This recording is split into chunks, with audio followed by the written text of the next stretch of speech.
Assalamualaikum warahmatullahi wabarakatuh.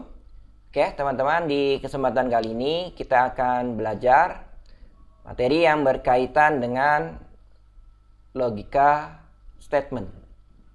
Tapi sebelumnya kita harus memahami dulu ya, teman-teman, materi yang berkaitan dengan operator logika. Ada 3 yang sering kita gunakan, yaitu and, or, dan not. Dan, atau, dan, ingkaran. Oke ya, jadi kita mulai dari operator logika. Yang pertama adalah dan. Ini nanti simbol yang digunakan adalah and seperti ini. Nah, ini adalah operator and. Di sini kalau operator and itu akan bernilai true jika dua argumennya bernilai true juga. Jadi contoh, misalkan kita definisikan X sama dengan 10. Kemudian di sini kita akan lakukan untuk yang true and true.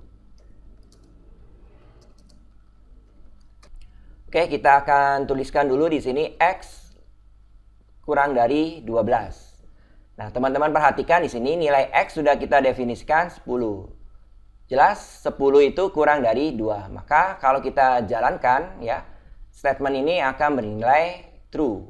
Oke, kita jalankan dulu ya, teman-teman. Oke, betul. X kurang dari 10 akan bernilai true.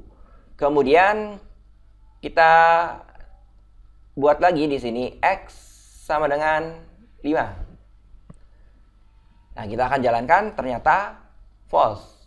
Kenapa? Karena kita sudah mendefinisikan di awal X itu sama dengan 10.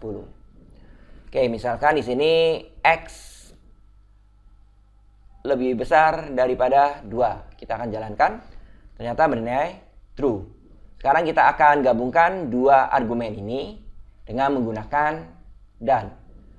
Oke, berarti di sini yang pertama adalah X kurang dari 12 karena bernilai true. Kemudian dan yang berikutnya adalah X lebih besar daripada 2. Ini secara nilai logika yang pertama itu adalah true. Kemudian yang kedua juga true.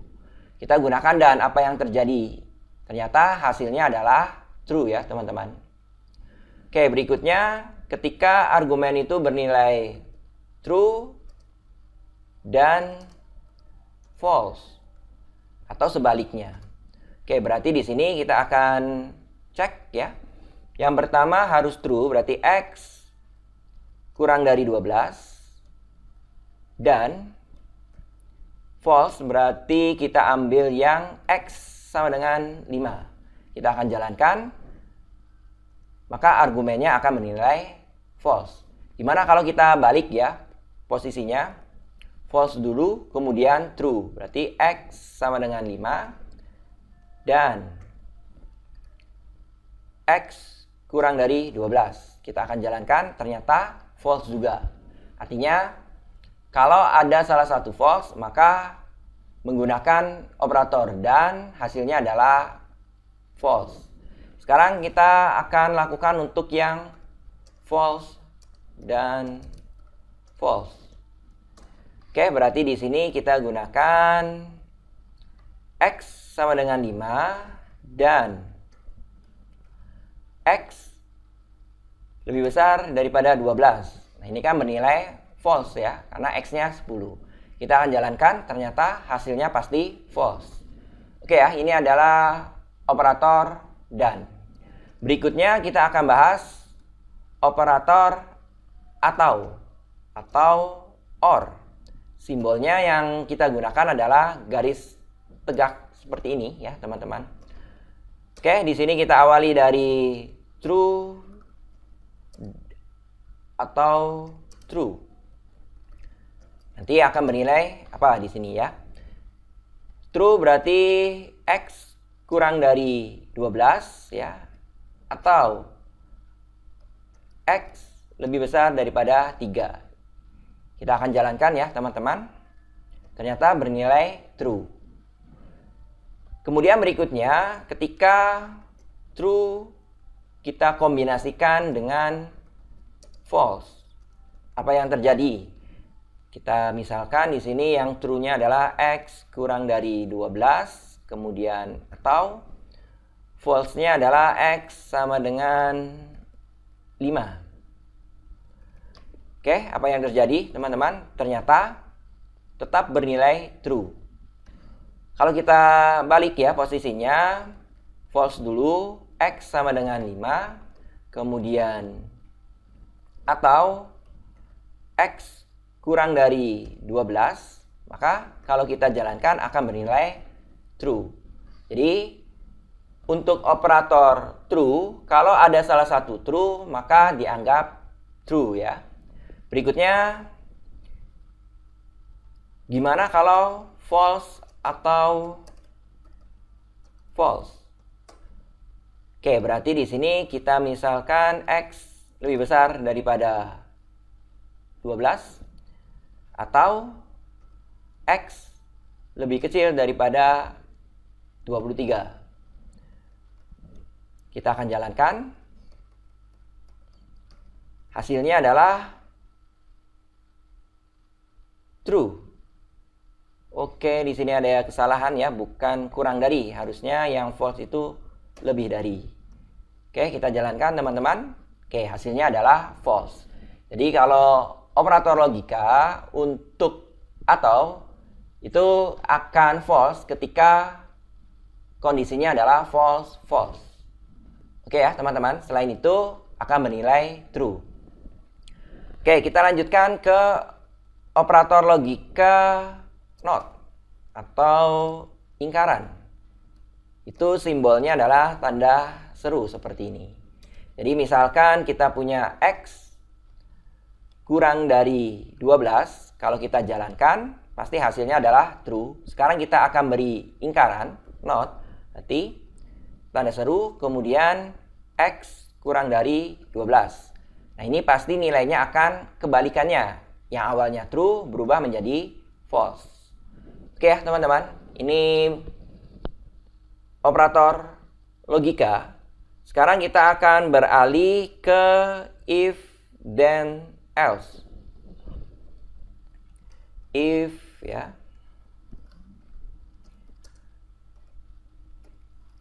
Then, else. Untuk yang dua kemungkinan dulu. Nah, if then else ini digunakan untuk mencari nilai dari dua kemungkinan. Nah, ini adalah sintaknya seperti ini ya. If, kemudian diawali dengan kondisi satu terpenuhi, kemudian eksekusi dari statement tersebut. Kemudian kalau ada dua kondisi dilanjutkan, tidak memenuhi kondisi itu akan dijalankan eksekusi yang kedua. Oke ya teman-teman, ini adalah bentuk sintaks secara sederhananya. Kita akan praktekkan di sini. If then else dua kemungkinan, misalkan kita ingin melakukan penilaian jika nilai mahasiswa itu lebih besar daripada 90 ya, lebih besar sama dengan 90, maka diberi predikat baik. Sedangkan kurang dari itu diberi predikat kurang baik. Berarti kan ada dua kemungkinan di sini, dua kondisi. Berarti teman-teman gunakan if ya, kemudian diikuti dengan kondisi yang harus terpenuhinya. Berarti misalkan kita definisikan dulu, teman-teman lupa, nilai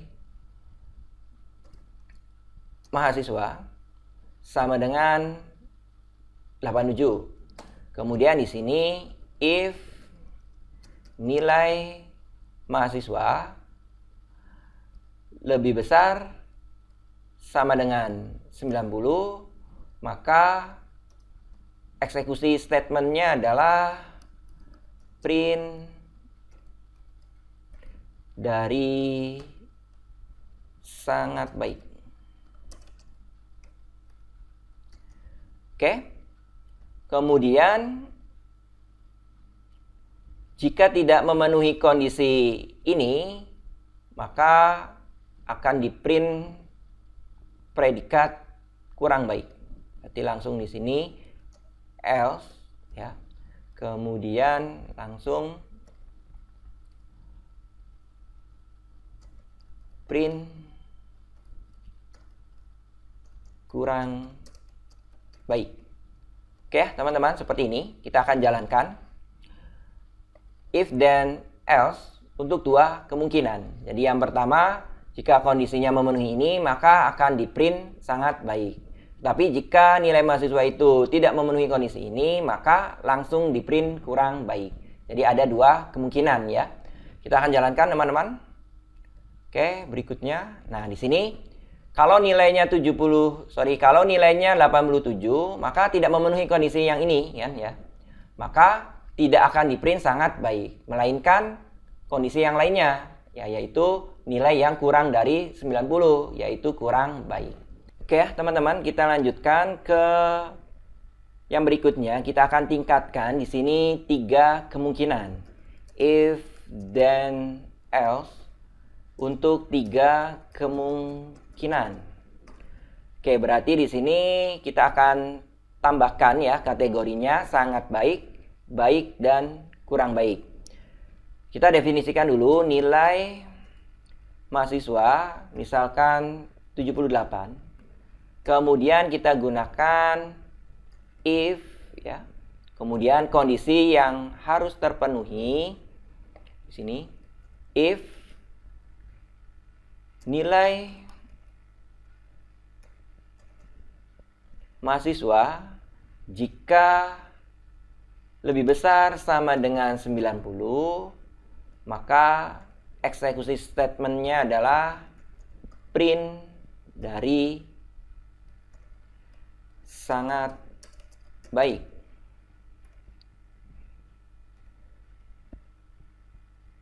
Kemudian jika tidak memenuhi kondisi yang pertama, beralih ke kondisi yang kedua, else, if ya. Kemudian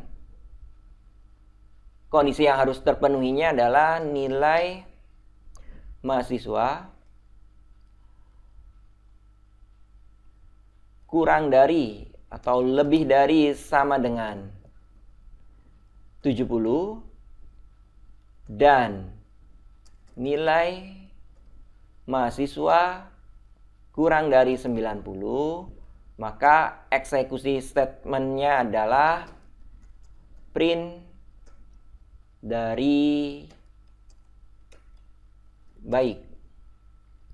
Kemudian jika tidak memenuhi kondisi 1 dan 2, maka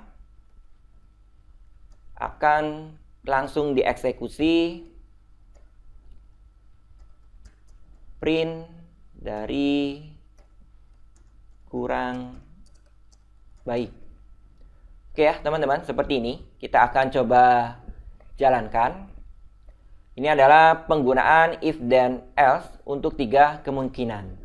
Jadi kalau memenuhi kondisi yang pertama akan dieksekusi, yaitu sangat baik.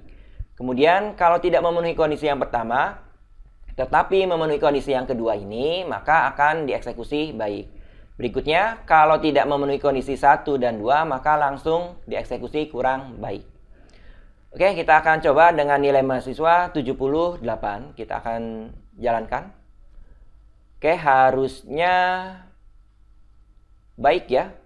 Oke, ternyata di sini diperoleh hasilnya adalah baik. Jika teman-teman mengganti nilai mahasiswanya misalkan 92 lah ya.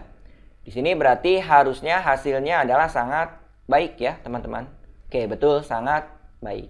Kemudian kalau teman-teman di sini mengganti nilainya dengan 60, apa yang terjadi? Harusnya akan mengeksekusi kurang baik. Oke ya, teman-teman. Ini adalah penggunaan dari if then else. Oke. Bisa juga digunakan untuk menentukan apakah bilangan tersebut genap atau ganjil. Oke ya. Jadi bisa digunakan menentukan bilangan genap atau ganjil. Nah, di sini ciri dari bilangan genap yaitu 2. Kalau kita lakukan operasi modulo 2, maka sisanya itu adalah 0. Oke ya, kalau kita jalankan. Oke, betul, sisanya adalah 0. Kemudian bilangan genap lain, misalkan 4, kita modulukan dengan 2. Kita jalankan, hasilnya juga 0. 6, kita modulukan dengan 2, hasilnya juga 0. Artinya, ciri dari bilangan genap itu adalah apabila dimodulukan dengan 2, hasilnya adalah 0. Kalau bilangan ganjil, kita modulukan dengan 2, itu hasilnya akan 1. Misalkan 5, kita modulukan dengan 2, hasilnya juga akan 1. Jadi ada 2 kemungkinan di sini ya teman-teman, menghasilkan sisa 0 atau 1. Maka kita bisa menggunakan if, then, else untuk 2 kemungkinan. Berarti misalkan di sini bilangan yang akan kita cek adalah 10. Kemudian kita gunakan if ya. Kondisi yang harus terpenuhinya adalah bilangan dimodulkan dengan 2. Kalau hasilnya 0, maka akan dieksekusi print dari genap ya. Kemudian jika tidak memenuhi kondisi ini, artinya dimodulukan sisanya 1 ya, karena ada 2 kemungkinan ya teman-teman, 0 atau 1. Jadi kalau sisanya 1, maka akan langsung kita printkan atau kita eksekusi di sini print dari ganjil. Nah, seperti ini ya. Oke, teman-teman, kita akan jalankan di sini. Kita akan blok ya. Kita blok seperti ini, kemudian kita run. Oke, diperoleh genap ya kalau bilangannya 10. Misalkan kita ganti di sini misalkan 12. Ini harusnya bilangan genap. Apa yang terjadi, teman-teman? Kita jalankan, hasilnya juga genap. Kita ganti misalkan di sini bilangannya adalah 13 yang merupakan bilangan ganjil. Kita akan jalankan, harusnya muncul ganjil. Ya, betul, muncul ganjil.